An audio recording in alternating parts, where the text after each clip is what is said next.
England विपक्ष test match रु हारिबा परे भारत को लगिला आउ एक बड़ झटका। दर्शक बंधु 5 मैच विशिष्ट टेस्ट सीरीज रो प्रथम मैच रे इंग्लैंड भारतीय दल को 28 रन रे परास्त करिछि। तेबे वर्तमान एही पराजय अपेक्षा टीम इंडिया को आहुरी एक बड़ झटका लगी।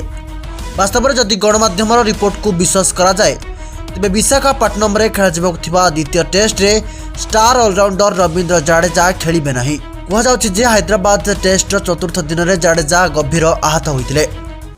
हैदराबाद रे प्रथम टेस्ट चतुर्थ दिन में होइतिबा आहत जोगु विशाखापट्टनम रे खेला द्वितीय टेस्ट रे रवींद्र जाडेजा खेलिबा कष्टकर।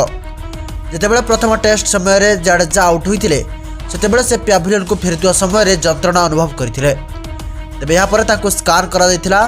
तेबे जाडेजा को आघात केते गुरुतर ताहा स्पष्ट होइजिबो। तथापि जदि रिपोर्ट को विश्वास करा जाए तेबे द्वितीय टेस्ट खेलिबा तांको पाई कष्टसाध्य।